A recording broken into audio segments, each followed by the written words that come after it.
Whether there was a mechanical issue with the bus is, of course, part of the investigation. The level crossing will be too. There are hundreds of them across the country, and this Ottawa one in particular has been deemed a risk in the past. Our senior investigative correspondent, Diana Swain, has been looking into the issue of level crossings today. Diana. Peter, that train, as you mentioned earlier, was on its way here to Toronto. And to get here, it has to cross a part of the busiest rail corridor in the country and pass over many of those level crossings. The Transportation Safety Board has been sounding its own warning for more than a dozen years now that many of those level crossings just aren't safe enough. Fact is, this happens more than many Canadians realize. Passenger trains have collided with vehicles at level crossings in Canada a staggering 257 times in the past decade, though thankfully rarely as fatally as this. In fact, at this very crossing, there'd already been 2 incidents of OC Transpo buses in near misses with trains in the late 1980s. Ottawa's mayor later calling it a very, very severe safety issue.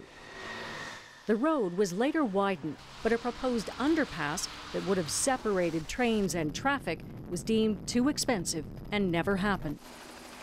As far back as 2001, the Transportation Safety Board has been pressing Transport Canada to insist level crossings be made safer right across the country.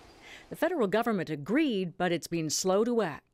Year after year of delays led clearly frustrated Transportation Safety Board officials to term Transport Canada's lurching response as unsatisfactory. And in 2010, it noted 8 years later, the draft regulations have yet to be published. And the collisions have continued.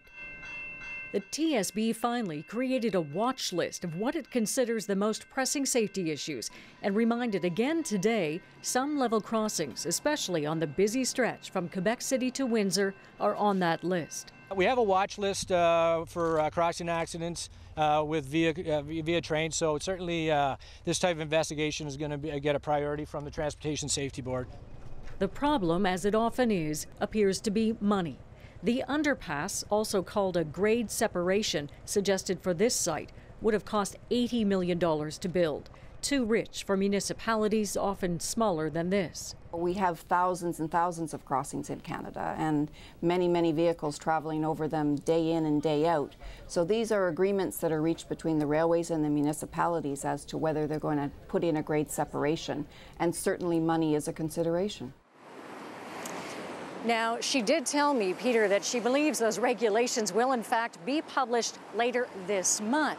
And she believes that many of the regulations that they've been pushing for over the years have in fact been put in place at some level crossings across the country, including the one where the accident happened today. And she says as busy as that one is, she believes the only thing that could make it safer is an underpass. Peter? All right, Diana, thank you. Diana Swain here in Toronto.